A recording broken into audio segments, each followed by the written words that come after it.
It wasn't long ago when the entire NFL world had written off Sam Darnold. He doesn't have a great feel for playing the position of quarterback. I mean, Darnold just can't do it. You want a guy that's going to win 30-year games? Because that's what Sam Darnold was. You have had a full year with Sam Darnold, and you realized he is not the answer. Having the burden of a dysfunctional franchise placed on his shoulders at just 20 years old, Sam Darnold crumbled under the impossible expectations. For years, he was regarded as nothing more than a failure. They have destroyed Sam Darnold. That's the tragedy of all of this. I will never be sold on him as a franchise quarterback. So, after 8 years and 5 teams, how in the world does Sam Darnold find himself here?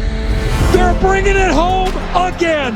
The Seahawks win Super Bowl 60. What an unbelievable journey for Sam Darnold. Well, to find out how he completed the greatest redemption story the NFL has ever seen, we first have to understand who Sam Darnold is. In my career, what haven't I learned?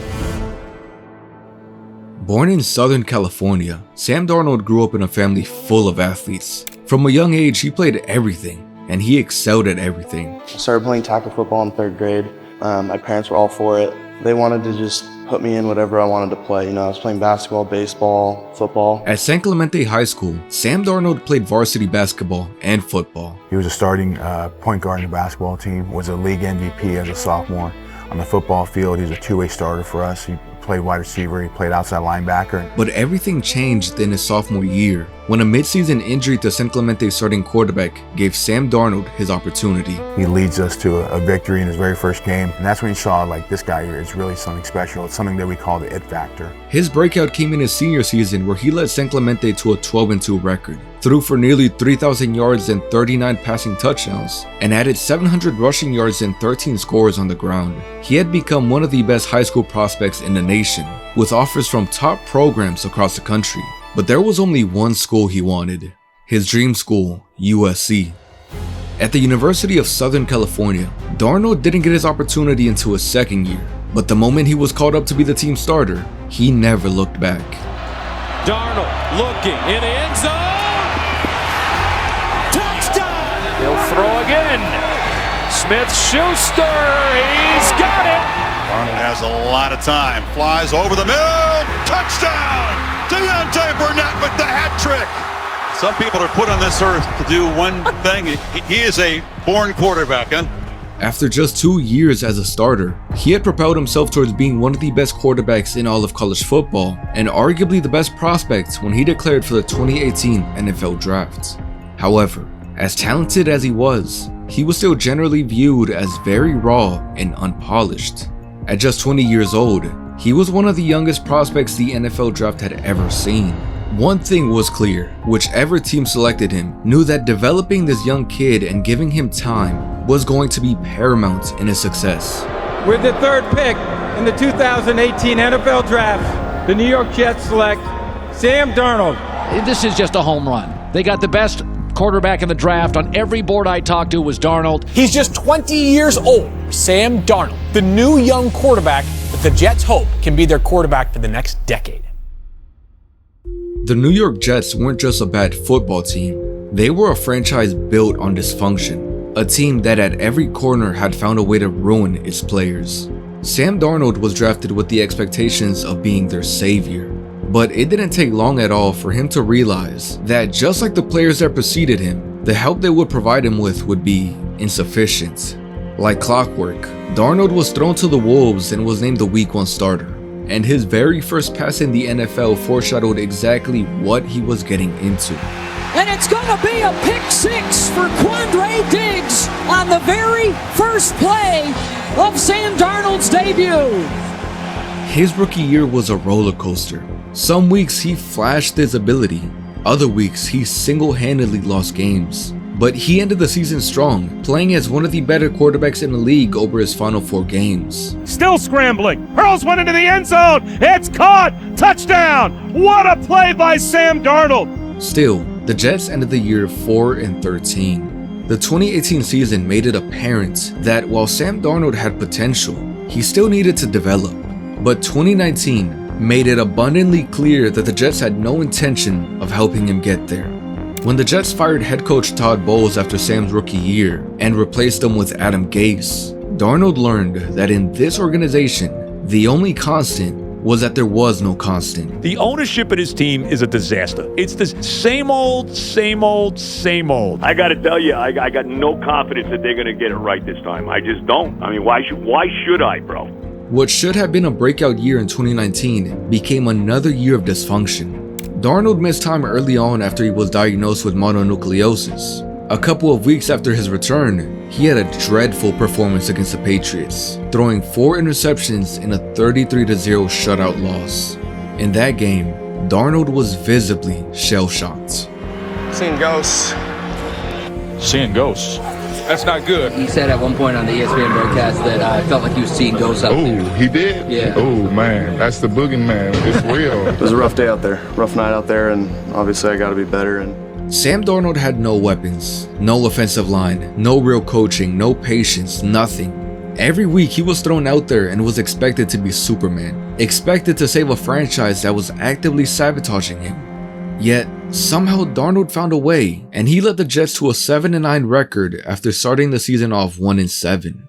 But 2020 was when everything fell apart. His spark disappeared entirely. No longer could Darnold mask the team's shortcomings. Under Adam Gase, the Jets started the 2020 season 0-13. They had no identity and no direction. Then your quarterback from USC, when we watched him his rookie year, you're like, damn, this dude got game. And ever since Gase has been the head coach, he's gotten worse. Worse! The New York Jets have broken Sam Darnold. He doesn't look anything like the kid that came out of USC. He doesn't look anything like a kid who is a top 5 drafted quarterback. He doesn't look anything like a franchise future quarterback. His development has stalled, his confidence was shot, and the Jets no longer believed he was their answer. So after 3 years, Sam's time in New York had come to an end. Oh, we got another big trade in the NFL with the draft just 3 weeks away. The Jets trading Sam Darnold to the Carolina Panthers. All Sam Darnold has ever deserved is a fair chance. In Carolina, between Matt Rule and offensive coordinator Joe Brady, he gets an upgrade. How much of an upgrade? I don't know, but at least it won't be toxic. Just excited to kind of, be able to start fresh. Carolina offered what seemed like a genuine fresh start. For the first time in his career, Sam Darnold had something around him. He had weapons like Christian McCaffrey and DJ Moore, and he had a solid defense. And for a moment, things were looking up. He led the Panthers to a 3-game winning streak to open up the 2021 season. But ultimately, that ended up being a fluke as he fell back down to earth and spent the majority of the second half of the season either injured or on the bench. Were you embarrassed today? Getting pulled, it's one of those situations where, it is what it is. It was his decision and he went with it. You talk about who's going to play quarterback. Who's going to do that for the Carolina Panthers? He's not the answer. 2022 was more of the same. He got injured in the preseason and wouldn't see the field until he was named the starter again in week 12. In the final 6 games, he led the team on a 4-2 stretch, finishing with some momentum. But by then, it was far too late. The Panthers had already made their decision. By now, no one believed Sam Darnold was a capable starter in the NFL. When the 49ers signed him to back up Brock Purdy in 2023, that easily could have been the end of the road. He could have accepted that it was over. He could have admitted that he was a bust. But instead, he took this opportunity to learn. What made you ultimately choose San Francisco? The scheme with Kyle and obviously the personnel as well, players, and you hear about, how great San Francisco is as an organization. So I learned a ton just to be able to, spend time in that system, spend time around Brock. It was just a really good learning experience for me. The 49ers went 12-5 and made the Super Bowl, and Sam Darnold was along for the entire ride, quietly rebuilding himself. There's a million thoughts that go through your mind, like, oh, am I going to be a backup for the rest of my career? Thankfully, I got another opportunity in Minnesota to show the world and myself what I could do. In 2024, the Vikings signed him to a 1-year deal as a bridge quarterback until rookie J.J. McCarthy was ready. But when McCarthy tore the meniscus in the preseason, it paved the way for Darnold to play the entire season. And the security that came with that, knowing he wasn't fighting for his job every week, let him play freely. And that year, 2024, was a year Sam Darnold showed everyone what he was actually capable of. Deep shot, Jefferson! Yes!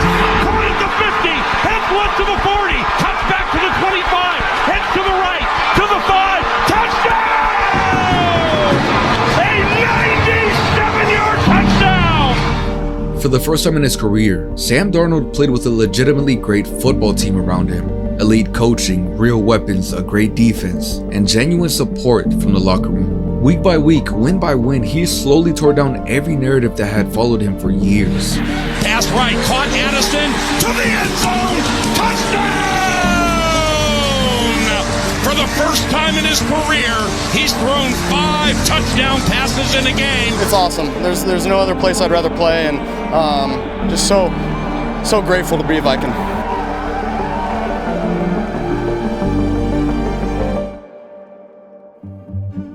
But as great as his season was, the doubts came rushing back in the winner-take-all finale against Detroit. Darnold folded under the pressure, rushing throws, missing open receivers, and playing scared. Then a week later in the wild card against the Rams, he was sacked 9 times, turned the ball over multiple times, and looked petrified. Darnold balls out, picked up by Verse, off to the races, and gone for the touchdown. You think last night's about Sam Darnold? Hell yes! This brother looked panicked. He looked shook. The Vikings collapsed, and their magical season ended at the hands of the very quarterback who built it. And suddenly, the 4,300 passing yards, the 35 touchdowns, the 14-3 record, all of it was overshadowed by those 2 performances. Everything that I've done this year is undone by these 2 games. And that's what happened. What we learned about Sam is he's still Sam. And that's who he is. After the season, Minnesota offered him a contract, but it was only a 1-year deal. To Darnold, the message was clear. The Vikings weren't fully committed to him, so he bet on himself and went looking for a team that actually believed in him. Conveniently, a golden opportunity was forming in Seattle. The Seahawks had gone 10-7 in 2024 under first-year head coach Mike Macdonald. The first half was rough, but by the second half, their defense had become one of the best units in the entire NFL. The offense, however, needed retooling. So, in the 2025 offseason, General Manager John Schneider made a bold decision. Sam Darnold signs a 3-year deal worth close to $100 million. There's a new era in Seattle with the Seahawks and McDonald, and Sam Darnold is going to be the one leading it as the quarterback. The signing of Sam Darnold came with a lot of skepticism. Many believed it was a downgrade, but within the building, there was a genuine belief that this was their guy. And it didn't take long at all for everyone to see why. After a tough Week 1 loss to the 49ers, everything clicked. Darnold has time. Gonna let it fly. JSN is out there. JSN has it. Touchdown! Seahawks! Inside the 15. Looks, throws, fires to the end zone. Ball is caught. Touchdown! Seahawks! Dunking it over the bar is Jackson Smith and Jigba. From Week 2 through Week 10, the Seahawks were dominant, averaging over 32 points per game, with Darnold quietly playing as one of the NFL's best passers. His connection with Jackson Smith and Jigba became nearly unstoppable. And then going deep and looking inside the caught. Smith and Jigba with the crowd. What a catch! But then came Week 11, the Seahawks against their divisional rival, the Rams. Darnold threw 4 interceptions and single-handedly cost them a crucial game. It was the kind of performance that could have unraveled everything. But instead, the bond within that locker room became unbreakable. I mean, Sam's been balling. Like, if we want to try to define Sam by this game or what, man, Sam's had us in every game. He's our quarterback. We got his back, and we got anything to say, quite frankly. The Seahawks responded with 4 straight wins against Tennessee, Minnesota, Atlanta, and Indianapolis. And they headed into Week 16 with a rematch against the Rams, this time with the division on the line. After falling behind 16 points in the fourth quarter, Rashid Shaheed shifted the momentum with a crucial punt return touchdown. Holy catfish!